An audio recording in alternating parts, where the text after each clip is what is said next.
Our first speaker is Mr. Fatah Abertzale from Fatah, the International Desk, and he will come on stage in just a few seconds. But I want you to be mindful that very soon, in just about 10 days, the Palestinian people will go to the United Nations seeking their recognition as a state. And remember our history, Easter 1916, on the doorsteps of GPO, in January 1919, the first Dáil Éireann, we declared our independence to the world without the permission of the British. And the Palestinian people are entitled to have their statehood and their recognition without the permission of the Israeli state. A huge round of applause.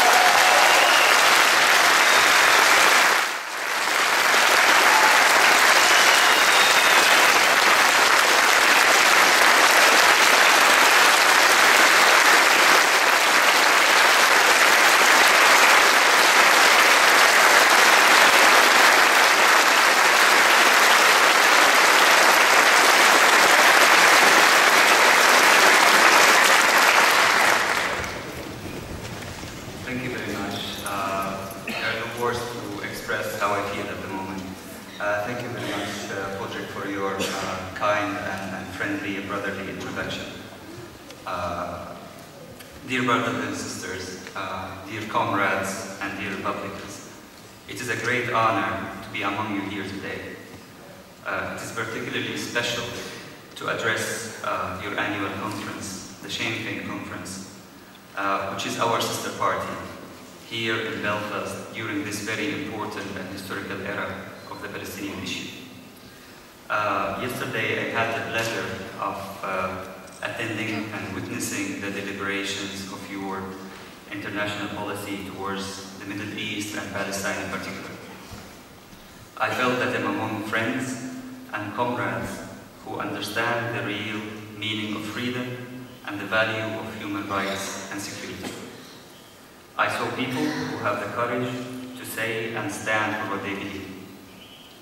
In July of this year, Dr. Nabil Sha'ab, who is a special envoy for President Abbas and who is the Commissioner for Fatah International Relations, he visited Ireland to meet with the representatives of the Irish parties and the government and the civil society as part of our global campaign to gather support for our bid for recognition at the United Nations for our full member state.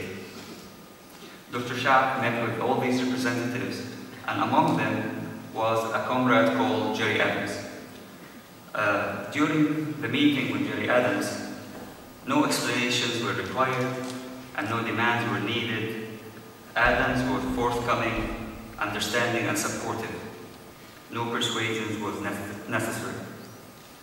The common history between our two movements, revolutions and political party, extends for decades ago. During the early years of the Sinn Féin, the call to support the Irish-made goods was a form of resistance. The stamp made in Palestine served the same purpose under Israeli occupation. Since its early years, Sinn Féin, unlike most organizations of the time, had accepted women as members on the same terms as men. Palestinian women struggled, fought, and stood side by side men in the same manner since the early dawn of our movement. We even engaged in peace in similar times. Today, the Sinn Féin has achieved tremendous progress towards the transformation to a modern political party, a party capable of addressing the needs for democratic societies and civil governance. I know that with your help and the determination I witnessed here, Palestinians will no longer refer to World Bank or international reports in order to certify their achievements or their rights, but soon will engage in a comprehensive process of development and democratization in a free Palestine. And before I conclude, I would like to invite you all to attend the Palestinian Cultural Day on the 17th of September, hosted by Savaka, and you can find leaflets for it outside. Finally, I would like to say that the Palestinian state is coming, that the siege in Gaza will be broken, and the Palestinian people will be free. I will go back to Palestine and tell the Palestinian people, Ireland will not let you down. Thank you. Our next speaker, like the Palestinian people, represents brothers and sisters here in Europe. They're people, the distinct Basque people, their own culture, their own identity, have faced repression and have been misrepresented and demonised like the Irish Republican people for many years. But like Sinn Féin, their movement is now also on an upward political trajectory. Recently in the elections in their region, the Abertzale left, the representatives of the Basque people, progressive representatives, did extremely well, are on the way forward. Solidarity greetings from this Ardèche to our Basque speaker, Ms. Anna Mason.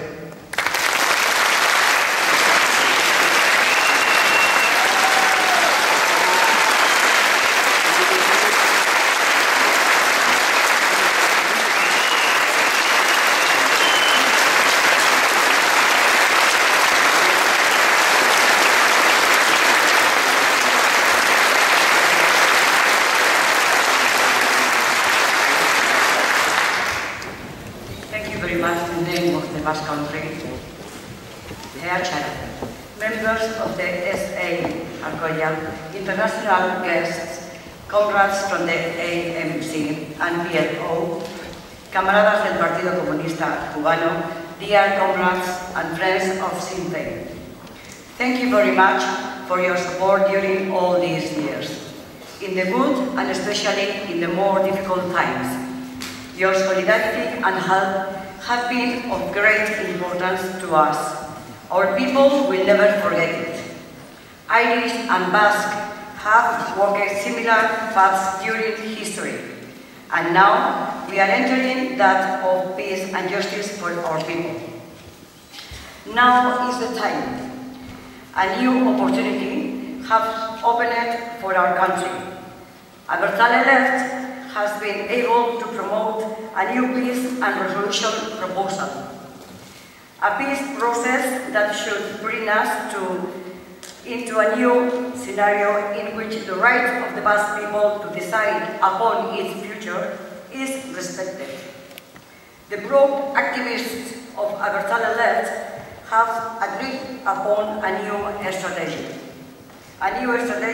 to achieve our goals: independence and socialism for the Basque country.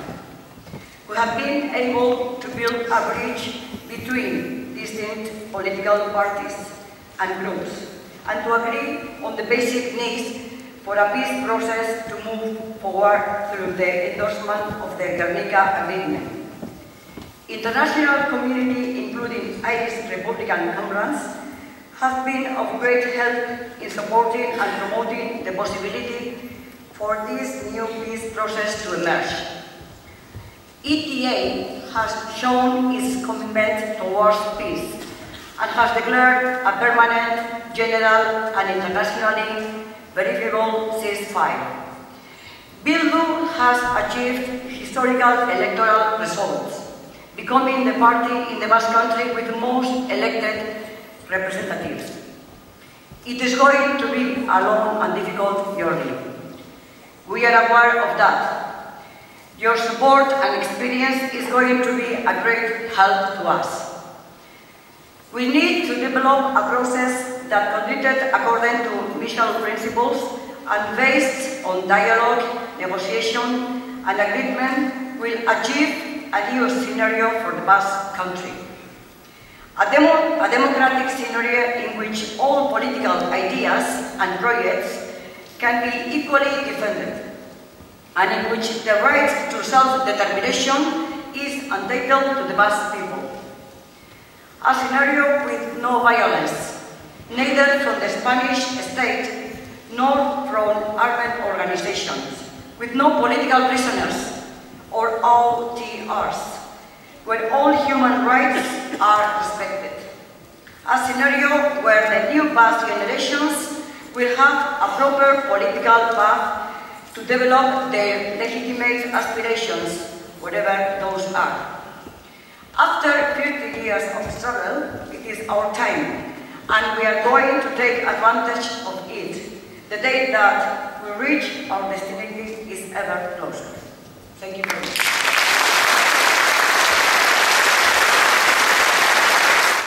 Finally, it is my great honour to introduce our speaker representing the African National Congress, the ANC.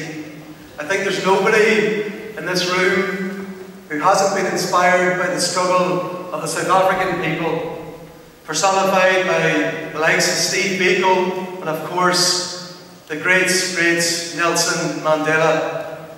I'm sure many of you have read The Long Walk to Freedom and been inspired, and no doubt our own struggle took much of the path that they took, and they were there for us at key moments of our peace process. We needed reassurance, when we needed to know that the path from armed struggle to where we are today could be found. It's my great honour to introduce the speaker, Dr. Matol Masheka, the Chief Whip of the ANC and the South African Parliament. A big round of applause.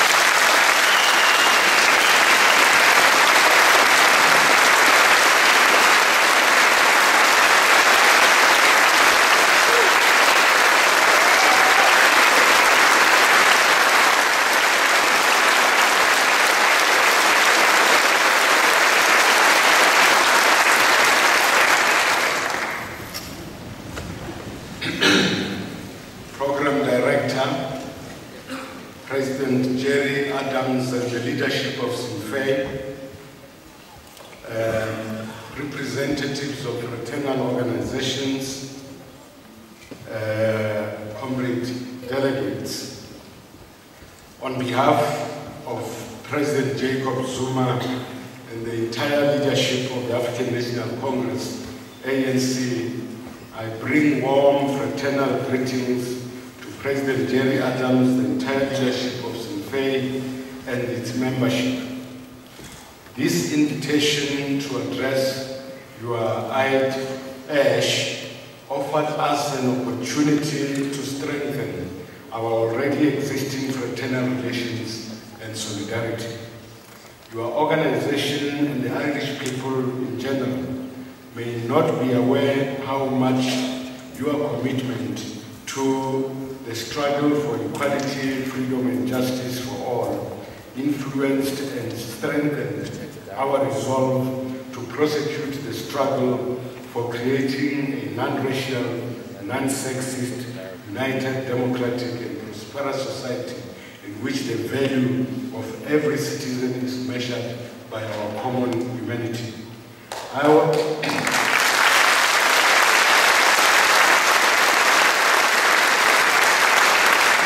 was personally exposed to the struggle of the Irish people in 1980 when I came to Dublin to observe the trial of the state versus Kelly and others on behalf of Amnesty International. The late Professor Kada Asman lived and worked in your country and led the foundation of the Irish anti-apartheid movement, which played a critical role in the mobilization and struggle against apartheid. Some of the key constitutional provisions were drafted by Professor Asman and Irish colleague here in your country.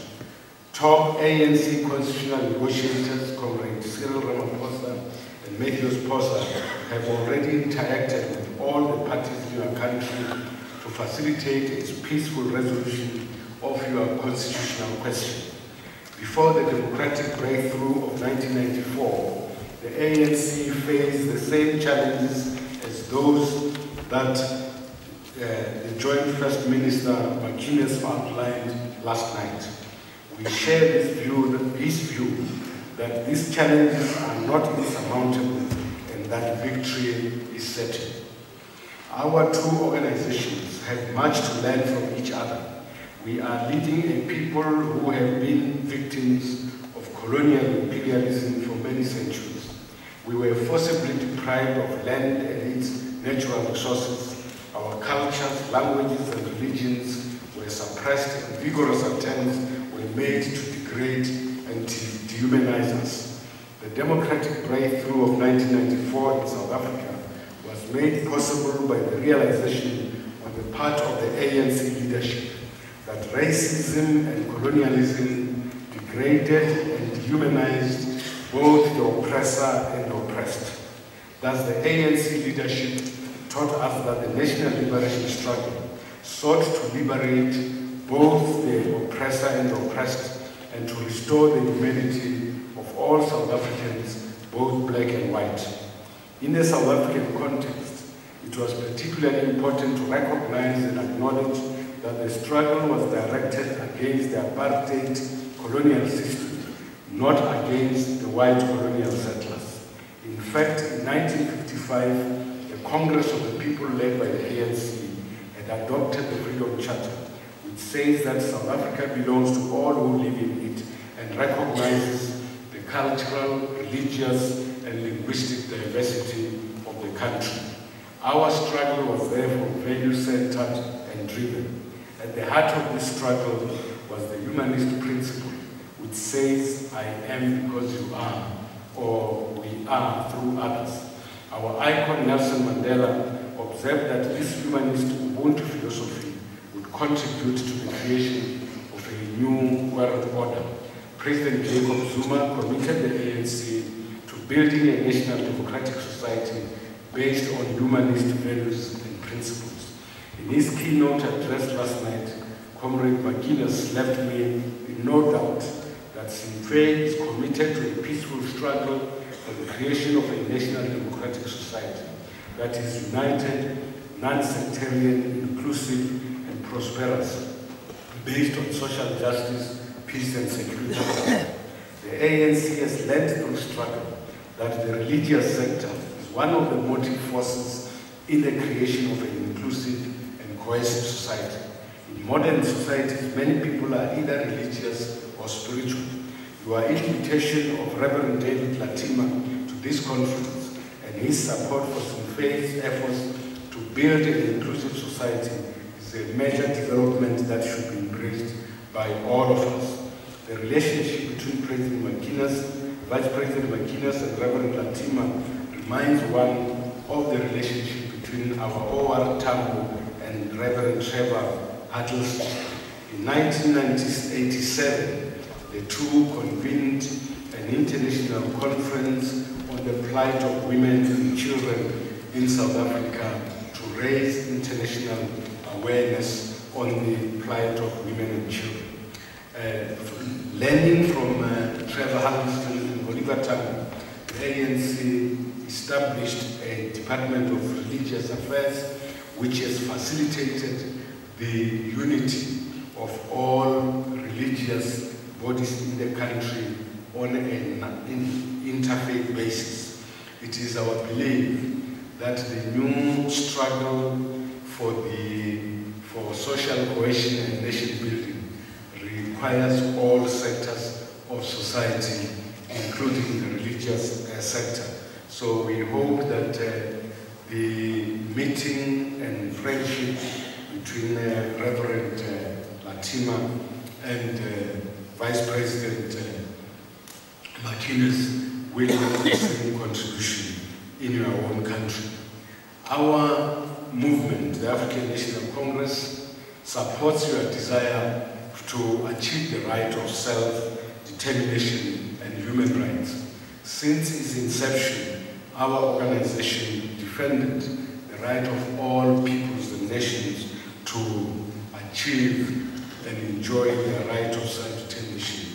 It is for that reason that in 1935 we supported the Abyssinian, modern Ethiopian people when they were attacked by fascist Italy. I think before I sit down, I need to say that our commitment to people's rights to self-determination was demonstrated during World War II, when our people and other nations went to support the war effort of the Allied forces But even before the war came to an end, the President Theodore Roosevelt and Winston Churchill adopted the Atlantic Charter, which denied African and other people's right to self-determination. But the ANC responded by adopting the African Claims, which demanded the right of self-determination to African people. And in 1955, we adopted the Freedom Charter, which even today is a guiding document of our policy. Lastly, allow me to inform you that this morning I had a meeting with the President Jerry Adams and later with your chairperson to inform them that next year the ANC will be celebrating 100 years of self-led struggle for equality, freedom, and justice for all, and we will celebrate the centenary as not only an ANC centenary, but as a South African, and international centenary. And in the international community, Sinn Féin leadership and its membership count as equal partners in that celebration, because we regard the freedom that we enjoy today as the product of our joint struggles, and it is for this reason that we will continue to support you in your efforts to achieve a new republic. And thank you very much for